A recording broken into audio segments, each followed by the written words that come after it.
So Jeff, start with special teams a little bit. In your second year here, but do you guys put more or less emphasis in the spring on special teams? Because a lot of times that sort of gets shoved to the background and stuff in the spring. Yeah, no, we are very consistent in our approach with special teams from the fall to the spring. So there is no less time devoted to it. It is a priority here at West Virginia. It was a huge, and I've said this before, it was a huge lure for me to the job of being special teams coordinator here because of what Neil does from a head coach perspective and the emphasis that he places on it and the assistant coaches on our staff. So it is every day.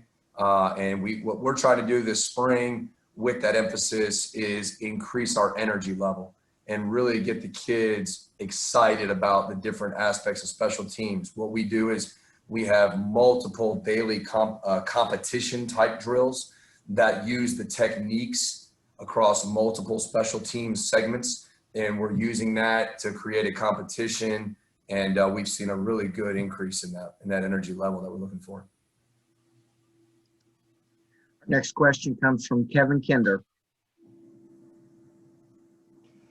Coach, watching some of those drills that you run, are there specific things that you're looking for each one? I mean, obviously getting off blocks or, sustaining blocks, but I was watching something on Saturday, like finding the ball in the air. It looked like, squaring up, surrounding the person catches the ball. So the things that you're grading them on, what are some of those? How important are those in carrying over to actual play?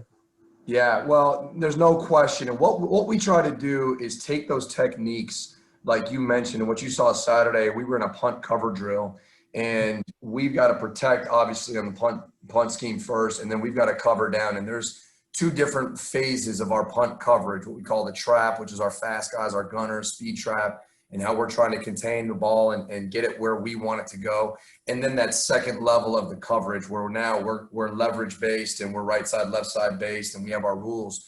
But that's consistent in every phase. If we're covering kickoffs, it's no different. Where's the location of the ball? What's the level of the coverage team that your responsibility is within?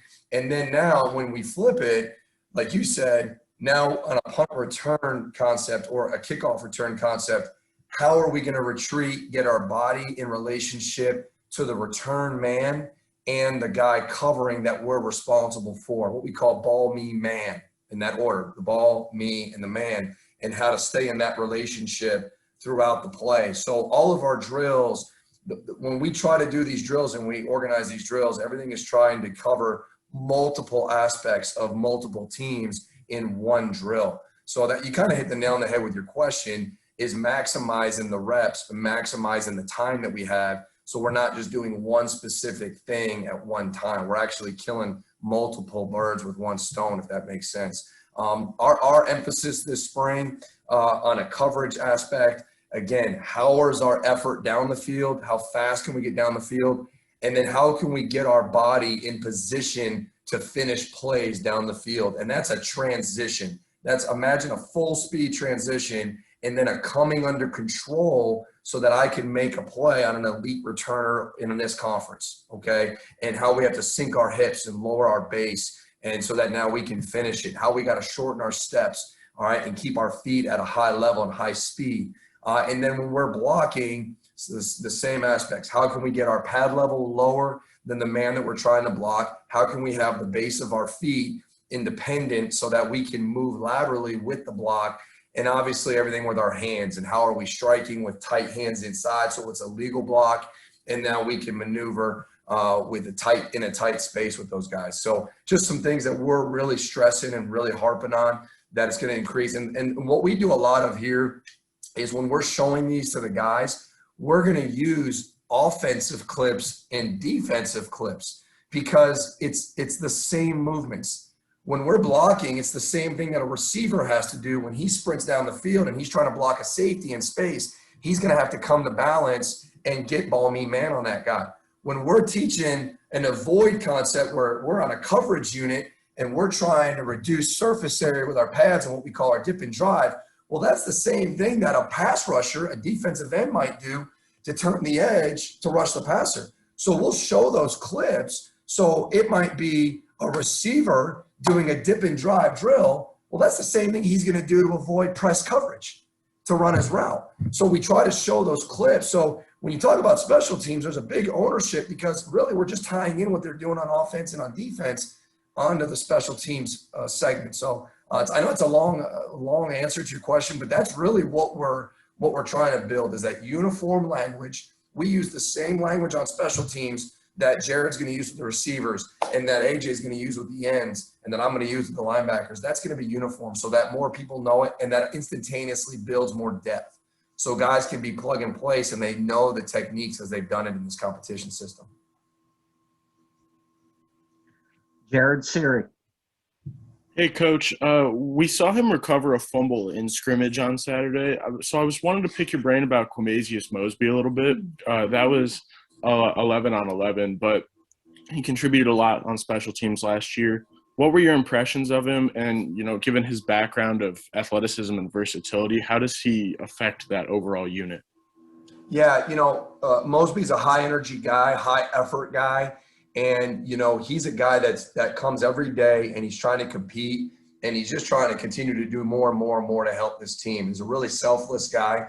That was really fun to watch him get that play on Saturday in 11 on 11. And when you're around the ball, and again, it goes back to your effort, he was in that position because he was running and pursuing. And that's the same thing he's been doing on coverage units. He had a chance to rush some punts last year to try to take one off the foot. We weren't close, and that's something that we're really harping on in our direct angles and our footwork. And he's a guy that knows there was a couple opportunities last year that he could have really changed the impact of some games early on, and he's the first one in line when we're doing those drills. So I'm excited about Mosby, and I really think he can be a core guy for us this year moving forward as he continues. The other thing that he's improved on also in some of our return units, he's really showed the ability to be able to turn and run, flip and find his man that he's blocking and get his body in that ball me man situation. So hopefully he can bring some more to the table in our return units as well. Cody Nesper. Hey, Coach. Neil talked to us on Saturday about DeVell Washington switching to Will. And I was just wondering if you could kind of take us through, what's going to take for him to get to the point where he's, ready to play at linebacker? Yeah, I'm excited about DeVell coming into our room at Will. He's got a skill set that matches the skill set of the position. Right now, the biggest thing is he came in I believe it was day 5 or day 6 of spring ball. So we had 80% of our installation in on defense. So he's got a lot of scheme and alignment and job responsibility things that he's trying to catch up on right now. And we're not just throwing everything at him, but every day I'm trying to grow what he understands as far as where he fits in the 1/11th of the defense. But he's a young guy that's got length. He's got the size you want. He can run.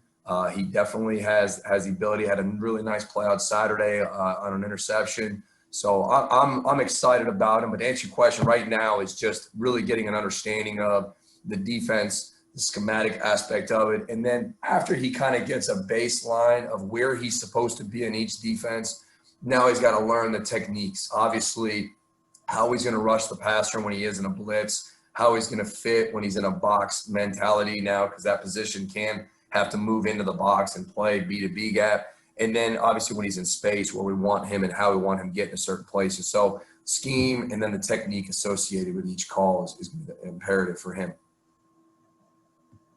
Greg Hunter. Coach, in terms of returners, first of all, what are you looking for? And is that hard to find in practice? Because you can't go live that much with, punt returners and kick returners. So how do you judge a guy when it's two-hand touch? Yeah, it's a great question. We're going to have certain situations where those guys they're not going to be many of them, but there's going to be some situations that we'll put them in that they've got to be able to catch that ball, make that cut, and be able to do that in a full 11 on 11. One thing that we're doing this year, it's a little different, is and it was mentioned earlier, when we do for the punt returners, for those guys that are back there right now, our punt team, we're rolling 3 groups. So when they get into their coverage lanes, we're actually not putting a punt return team that's going to go full field. So when that punt team protects and then they get into their coverage, they're working their lanes and their rubs. So when that punt returner catches it, he has multiple guys in his face. So he's going to have to catch it, make his stick, and get vertical, and he's having to work through traffic. Now, he knows we're not going to hit him, but he feels that pressure. He feels that presence of those guys so he can see those cuts. And then it's the same way with what we're doing with our kickoff return guys. The obviously luxury we have there is Winston's returned for 2 years now. We've got a guy that has those live reps. And as we're building that depth, those guys that can see the hole and then hit it and get vertical are going to be, imperative. So we try to simulate that the best we can. But you're right, we're not obviously not going to tee off on those guys either in spring. We'll go back to Kevin Kinder. Coach, follow up on that return game and scheme a couple years ago. I know there was the rule change about you can't pair up, you can't do the wedge, things like that. How much has that changed the return game? What kind of impact have you seen, and what do you try to do to get around that to set up better blocks in the return game? Yeah, that's a really good question. And to answer your first question about how the non-shield or the two guys not being in conjunction with each other, everything on kickoff return, especially, is assignment based. So we have a count system that we go, and everybody's responsible for a certain thing. We have some double teams. Now those double teams, they have to be staggered. So we have a post, and then it's bang bang. It's not together, but it's one, and then really close after. As long as there's a second in there, then we can work those double teams. So what you're seeing across college football is more of that staggered double team, and then working to your numbers from the backside. So really, other than those back big guys coming together and holding hands like you saw for so long, but they can still get a few yards apart and still have the same leverage mentality, the same angles. And then it's really important for those kick returners to set up returns, whether it's vertical and then bounce or inside. Because when we set up blocks, we're really trying to draw the kick team at a certain angle. So it's so many, and it's the same in offense and defense. We want to set those blocks up, and then we can get into the range of it. So that's kind of the mentality, and that's universal. That's pretty much along college football with that rule change. But again, at the end of the day, schematically, you're still going to have a count system and be able to work and try to get the right angles on those blocks. John Antoni. Coach, I have a question about your linebackers room. Your numbers are down, and you had Tony Fields last year, and I think there's an expectation from the fans that these guys are just going to come in like this in 1 year and perform the way he did. That's really unrealistic. Where are you at right now with those guys? And I would imagine development is very important right now, and then add in some pieces as you go. Yeah, that's exactly right. We're always on the look. We are a little bit low on numbers, and it's been exaggerated a little bit more this spring just with some outside football things that we've been working through. But, like you said, the guys that are here, the utmost importance is development. And this is a developmental program. And how can we develop growth? How can we maximize our roster? We mentioned earlier, DeVell came over from receiver. He had played both sides of the ball in high school, has a chance to come on in that. But our focus in the spring is to develop the guys that we have. We've got some young players that are learning every day. And then we've got some seasoned guys that have been here for multiple years, and the Chandlers and the Lows, and they've got to continue to get better and raise their level. And, the big thing that I always try to do, no matter where I'm at, is dual train. You got a guy like Josh Chandler who's played Will, he's played Mike, stepped into Texas Tech last year when Tony had to leave the game and played the Mike position, and and had a good bowl game, and making sure that he's understanding both positions, because no matter what, and to be honest with you, whether our numbers were large or small, I've never been anywhere in my 17 years doing this where I could just say, hey, we got 3 Mikes, we got 3 Wills, and it's the next man in. And at inside linebacker, no matter what the system you're in, you got to get the best 2 guys on the field. And whether that's somebody having to move over or do something, but you've got to make those guys uniform, because in recruiting, we're really not separating those guys as much. We need speed first, we need athleticism, and we need physicality. And if you have those 3 things, you can play either position. So you try to build depth with what you have by developing them and cross-training, and that's what you pretty much have to do. And like I said, that was no different at previous schools that I've been at my entire career. I've never had the ability to be able to do that and just say, hey, look, these are my guys inside, these are my guys outside. No, you're always trying to get the best 11 guys on the field.